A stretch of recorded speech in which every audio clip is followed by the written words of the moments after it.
Good morning, independent restaurant owners, operators, and hustlers out there. This is the Restaurant Morning Show. I'm here with Adam Berenger, and we're here to serve up bold takes, no BS strategies, and some real talk to help you win the restaurant game.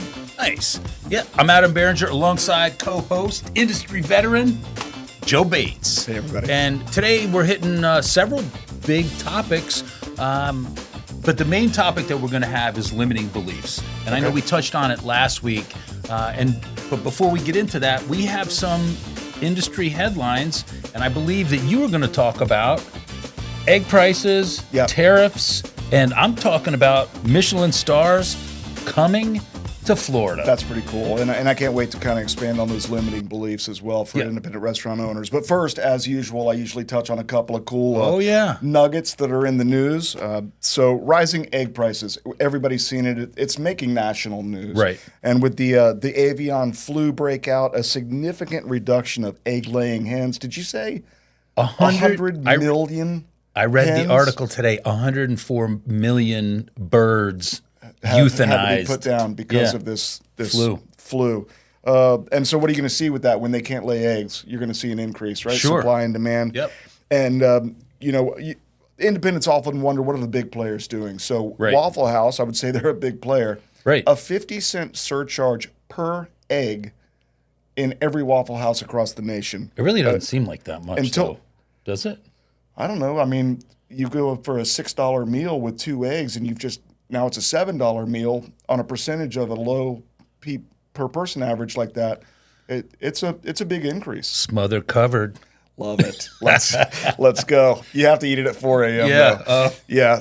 So, but they're saying we might not see a relief from this until the first quarter of next year. Wow. So, what do independent operators do? They're going to have to adjust menu prices, maybe offer some alternative dishes. Right. Or possibly, where they can, source from local vendors. Find the farm down the street. Fletcher's is a perfect example where we can get some produce from them. So they're going to have to pivot quickly. And then the other one that's at the top of the news is the impending tariffs, right? Everybody's watching it. No matter what side of the fence you're on politically, it's there's a little bit of fear out there from operators and from guests, I think. And honestly, while the impact remains uncertain, the anticipation of tariffs can lead to increased supplier costs and operational challenges. Right. I reached out to one of the big vendors, Chris at Cisco. The regional manager. And I think they're all probably doing the same thing, whether it's Cisco or Benny Keith or U.S. Foods. And he said right now they are bracing, but they're unsure. He also said that these tariffs work both ways. Cisco imports beef. America exports beef.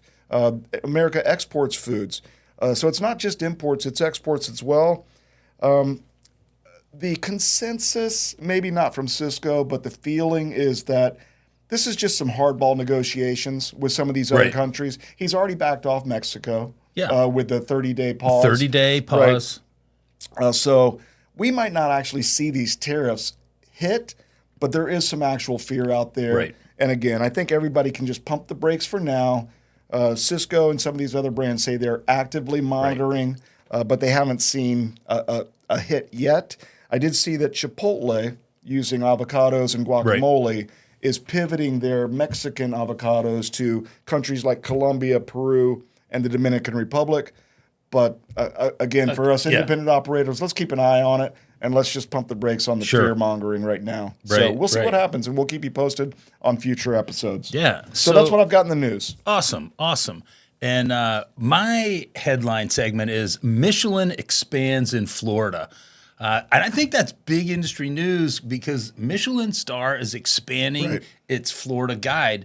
And they're now going to recognize top-tier restaurants in Pinellas, in Broward, and Palm Beach counties. This means more opportunities for high-end caliber spots to grab a star and elevate their brand. And I didn't realize that some counties were limited to whether they could get a Michelin star. But let's be real. For independent restaurants in those areas, this is a game changer. Yeah. Whether you're chasing a star or not, Michelin's presence in those counties, it drives food tourism. Foodies, it creates a buzz. It raises the standard for hospitality really across the board. Right. Exactly. But here's the deal. just because Michelin is expanding doesn't mean it's always about fine dining. They also recognize authentic, high quality, and experience-driven restaurants. I mean, if your restaurant has a killer story and guests are excited about it, and you don't get that anywhere else, hey, that's a Michelin-worthy visit. Yeah, I think it'll be super cool, right? So whether you're slinging tacos or sushi or running a steakhouse, the question's really is, are you executing at a level that demands attention? Right. Which leads us really in today's big topic, because let's face it, a Michelin star isn't holding most restaurateurs from getting what they want, right? No, that's not it. Right. It's not, I didn't get a Michelin star, that's why my restaurant sucks. It's limiting beliefs. Well, I imagine there's probably some Michelin star restaurants that have limiting beliefs. that might not be great to work in. Oh, right? It could be. So there's more factors. But listen, restaurant owners, because this is going to hit home, if you're in business, or if your business isn't where you want it to be, there's a good chance it's not the economy. It's not the labor shortage. It might not even be competition around you. It ain't tariffs. It's not tariffs. It's really probably what's right here. Yeah. Okay. No, that's the truth. Let's break down. So let's break down for the restaurant industry some of the most common limiting beliefs, whether it's a restaurant owner, restaurant manager, restaurant leader, and how to destroy those limiting beliefs. And I say the number one limiting beliefs: I have to do everything myself. Man, this is so, especially for entry level and junior leaders, they've always done everything themselves. And then as you come up through the industry, I've got to do it all myself, or it won't get done, or it certainly won't get done right. And guess what? That's why you're working 80 hours a week and have no life outside of your restaurant. Right. Yeah. And that's, I mean, the reality is, and we've had to learn this ourselves as we've grown in our role, you got to delegate. You got to trust your team, because if you're doing everything, you're holding your business back. Well, but if you delegate it to somebody that doesn't know what the fuck they're doing, then so you've got to train. Right. And then once they're trained, then delegate it. Sure. So instead of doing it all yourself, be the coach, be the trainer, train them what you want, empower them, and get out of the way. Here's the end result I want. You don't have to necessarily tell them how to get to that end result. Let them do it. Right. How about, have you heard this one? Limiting belief number 2. People don't want to work anymore. Sure. I mean, seriously, people want to work. They want to work. They just don't want to work for bad leaders or in a toxic culture. Right. And if you create an environment where people feel valued, they believe in your mission statement, they're going to show up. They're going to perform, and they're going to stay. Yeah. Always recruiting, always training, and take a look at your culture, right? Yep. Yeah. Listen, if you can't get good employees, ask yourself, would you want to work for yourself? Yeah. And really take a hard look in the mirror. If you're coaching, teaching, supporting, leading, then they'll stay. If you're just managing bodies and demanding results, they're not. Yeah. All right. How about limiting belief number 3? Sure. I can't raise prices or I'll lose customers. That drives me crazy. And with the increase in eggs, you have to raise prices. There are times when you're going to have to raise prices. But you should ask yourself, is your food incredible? Right. Is your service on point? Is your atmosphere unique? If so, people will pay, period. We saw something recently about prices being important to guests. What's second most important is attitude and atmosphere and service.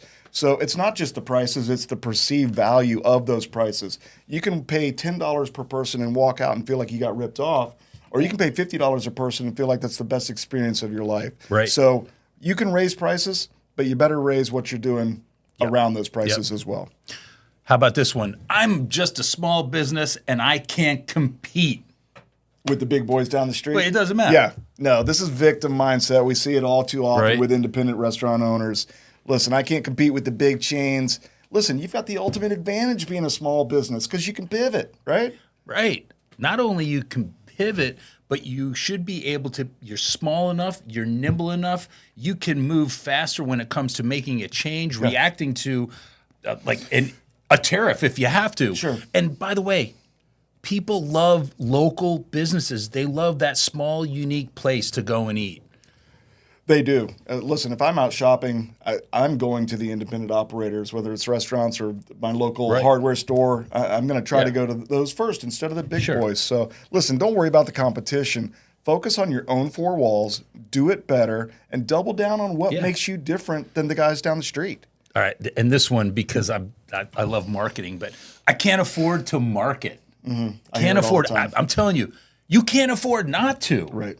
And heck, if no one knows how good your food is and they don't know how good your drinks are, then you're not going to sell anything, regardless of how good that stuff is. Right. And you've told me marketing is just keeping your brand current, right? Social media is free. I know. Post pictures of your food. Of your staff, of your team, emotional marketing, right? And get out of your own way. Just take the time to do it a couple minutes a day, right? And if you got time to scroll on Instagram and Facebook, then you got time to market. So stop making excuses. Yeah, no excuses. Right. But and those limiting beliefs, you've got to get out of your own way. So, listen, it's time to get real. Yeah. If your restaurant business is struggling, look at these limiting beliefs and find out which one's holding you back. And maybe it's you. Yeah. And more importantly, what are you going to do about it? Right. Are you going to take action? I mean, just knowing you have a limiting belief, now you need to turn that around. Mm-hmm. It's like maybe you say, I'm not great at marketing. That's a limiting belief. One word to change that. I'm not great at marketing yet. Right. Right. And listen, don't forget, if this episode hits home, if you like to hear what we're talking about, share it with another restaurant owner, and share it with your friends in the independent restaurant community, and let's build this thing and help each other. Yeah, and just to wrap it up, I really think it's exciting that the Michelin star is coming to more cities in Florida, and eventually in 2026, it's going to be the whole state. We talked about tariffs. No need to get excited about that. Either positive or negative, and the fact that eggs are rising considerably, and there's no end in sight till 2026. You're going to see a shift in some menus. Sure. Yeah, and listen, change your mindset. Get the restaurant you want. Yeah, good stuff. Starts with you. Yep.